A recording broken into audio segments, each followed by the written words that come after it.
cette histoire de genre, de transsexualité, qu'est-ce qu'il dit? Il dit en fait que les professeurs doivent se soumettre à cette nouvelle idéologie. Par exemple, si un enfant, je le répète, vient dire ah ben non, je suis pas une fille, je suis un garçon, on doit le prendre en cause, on doit ne plus l'appeler elle, on doit admettre son nouveau prénom. Et puis quoi encore?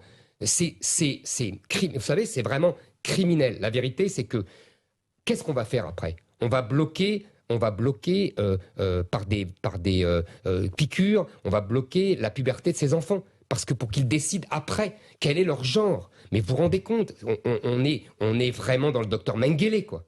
C'est des expériences absolument scandaleuses. Ce que faisait qu'aux États-Unis. Vous comparez Jean-Michel Blanquer au docteur Mengele. Je compare le fait. Vous vous rendez compte de la gravité de ce que vous dites? Ah, mais tout à fait, je me rends compte très bien. Je compare simplement les expériences qui sont faites sur des enfants. Aux États-Unis, il y a des cliniques de transition de genre pour des enfants de 3 ans. Vous appelez ça comment, vous?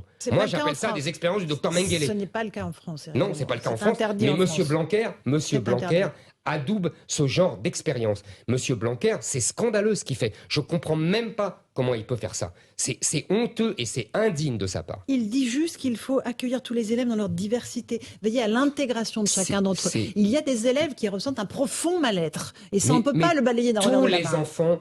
Tous les enfants ressentent un profond mal-être avant la puberté, pendant la puberté. C'est tout à fait naturel. Vous voyez, il faut se faire à son corps, à sa sexualité, à son sexe. On est garçon, on voudrait être fille, on voudrait garçon. Tous les enfants sont comme ça. Mais depuis des millénaires. Donc il faut faire quoi? Les guérir? Non, il ne faut pas les guérir, il faut leur dire ça passera. Voilà. Il faut arrêter de tomber et de se soumettre aux injonctions abominables des militants LGBT. Ils n'ont rien à faire à l'école. Et M. Blanquer est complaisant avec ces militants LGBT. Il ne le devrait pas. C'est tout ce que je dis. Pour vous, c'est une mode importée des États-Unis. Mais bien sûr, en aucun cas, ça recouvre une réalité que vivent un certain nombre de jeunes dans notre pays.